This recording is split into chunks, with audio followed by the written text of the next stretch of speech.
nagaa fayyaa isiniin jecha nagaa kootti isin akkam jirtan fayyaa keessanii alhamdulillah rabbil alamin nagaa kootti isiniin jecha baga jiraattan akkasuma immoo warri naaf haarawwatan subscribe godhaa warri immoo kuwan duraan dursa maatii kiyya naaf taatanii jiraattan hedduu galatooma warri haarawwa maatii naaf taatan galatooma isiniin jecha akkasuma immoo like hin dagatina like godhaa jechuudha. Yaadaan qabadee dhufe keessa har'a yaada mataa kiyaatiin qabadee dhufe akkasuma immoo ijoollee waan garagaraatti qabadee isin dhufe jira jechuudha. Kanaafuu wantiin isin jechuu barbaade irra hedduun nama keenya irra hedduun shamarran keenya qorfudii maaliif hin fayyadamne karaa dabbasaatitti duraan kana duraan YouTube dalaguudhaaf ka'umsi kiyya isa kana ture jechuudha. Garuu qorfudii namni fayyadamuu hin barbaanne maaliif akka ta'e hin beeku. Yeroo baay'ee warroonni mataan keessan caccabanii fi warri mataan keessan hidda keessa olii hin deemne akkam akka godhu qabdan dhugaa rabbii qorfudiin hedduu karaa salphaadhaan wantoota garagara hundarraayyuu qorfudii jechuun beektan jedhee yaadaaf kenna. Ani wanni dhiisee fi manajara kanaa keessa taa'ee hiqa isaanii olii gadi oofuuf fedhii hin qabu. Maalootaan nalaalan hin beekan akka social media fayyadamu waan ta'eef sababa sanirraa gaafan inshallah rabbiin jedhee akka dhuunfaa kiyyaatti jireenya mataa kiyyaa dhuunfaatti eegalee isiniin gallakkisuu danda'a. Ammaaf garuu gisa duraanii dalagaa ture. Ammaaf garuu hin dhiise maaliif namitiin kiyyaa hin laalti. Kana hatta TikTok irratti illee gadhiisee hin beeku. Viidiyoo gadhiisuu diduu osoo hin taane dalageedha wanta itti fayyadamu san gadi isin dhiisuu hin dandeenye tokkoffaa sababni kana. Jarri yoo nama laaltee maal akka jedhaniin beeytanii dalagaa hunda layduu nama jedhu jira yoo waan kanarraa laalan ta'e nam jirti. Rakkoodha jechuu arawaan beeytan hundi keessanuu rakkoo isaanii. Asumaan immoo kanaafuu qorfudii fayyadamaa qorfudii xixiqqeessaa dabbisaa akkuma baay'ina dabbasaa keessanii kanneen dabbasaa rokkaa qabdanillee daffisaati bishaan isaatitti hedduu takka baay'ee gaariidha fayyadamaa. Dabbasaa kan keellee hin caccabu. Hidda keessaa illee ol ba'a. Irra hedduun baay'inni faayidaan inni irraa isin qabu yigiti dabbasaan keessan qulqullina qabaachuu qaba jechuudha. Dabbasaan keessan qulqullina yoo hin qabaanne rakkisaadha.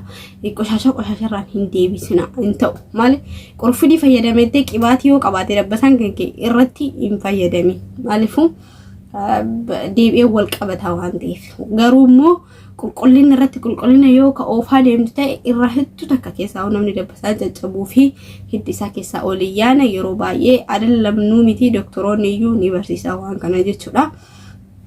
Kanaafuu warri immoo akka tasaan nullee amanuu hin barbaanne yoo ka jiraatan ta'e doktoroota irratti ilaalaa akkaataa isaan isinitti himan dhugaa rabbi hedduu baay'ee gaariidha jedheen hubadha. Okay, yaani kiyya kaaniin itti fufu asumaan itti fayyadamaa jedhee isinii dhaama. Kun waan nufi kiyyaallee itti fayyadamaa jiru isinii dhaamaa jira. Sababa sanii jechuudha sababni ani asirratti gadhiisuu hin dandeenye. Viidiyoo illee isinii hojjechuu rakkisaa miti. Garuu immoo salphaadha kun salphaa waan ta'eef hojjedhee dhiisettu fayyadamuu hin dandeessan jechuudha. Ittaan summaan amma viidiyoon qabadee ani isinii dhufe. Haadha mana Hacaaluu mashallah haadha mana Hacaaluu sponsora ta'anii fi bakka Hacaaluu buutee biyyoota garagaraa biyya keessas Oromiyaa keessas ta'e jabduudha baay'ee dhugaa rabbitti hedduu takka jajjabina qabdi. Rabbi jajjabina kana caaluu isiif haa kennu.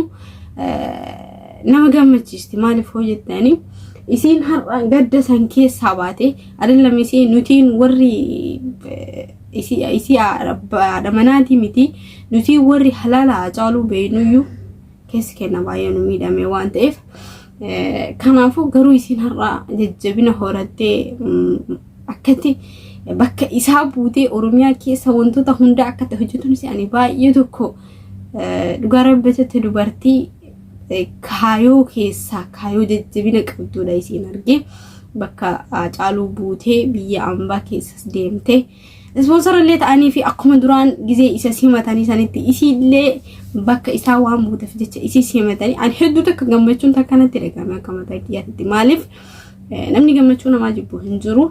Maaliif hoo keeyyataan ta'e isiin akkasitti gaddasan keessaa baatee kana arguun isii waan akka mataa kiyyaatti baay'ee tokko dasna jedhe jechuudha. Ittaan suudhaan immoo ilma taajuu shurubbee kaaniin haadha manaa isaa ajjeese.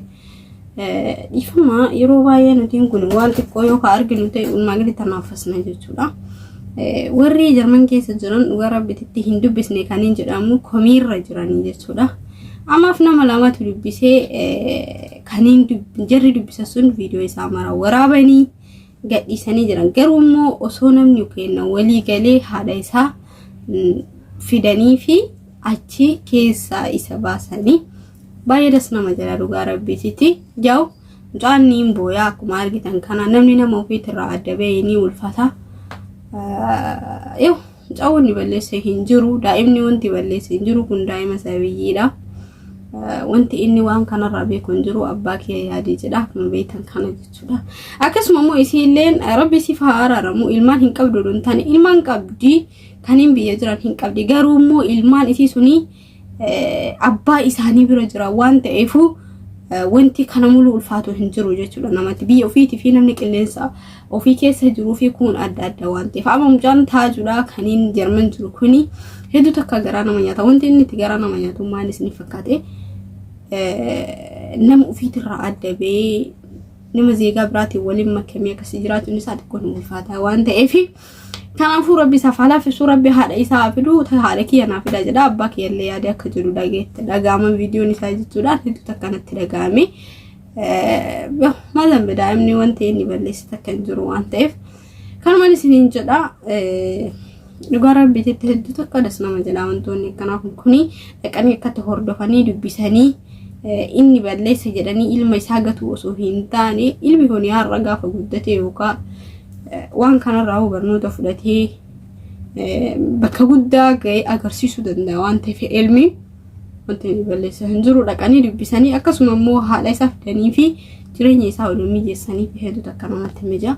Inshallah akka mijaa'uun fillee wanta kana kun abdii qabne jechuudha. Rabbi isaaniif laafisu inni illee lubbuun jira rabbi alaafisuuf wanni godhamu hin jiru. Faante isaan baatee ajjeechaniiti ajjeechisuun isarraan qabaate yoo rakkoo guddatu uumamaa ture waan ta'eef wanni godhamu hin jiru. Kana du'aayii godhachuudha malee rabbiin jala taa'anii jechuudha. Kanaafuu kana fakkaataa asoofni kan kuarra yoo isinitti tolee subscribe godhaa, like godhaa, share godhaa. Hundi keessanuu isin jaaladha isiniin kabaja. Yoo viidiyoo hanga dhumaa akka dhaggeeffattan abdiin qaba isiniin jecha. Turtii gaarii hundi keessanuu isiniin jaaladha. Sagalee kanarra isinitti dheeressuuf fedhiin qabu nagaattiin isiniin jedha.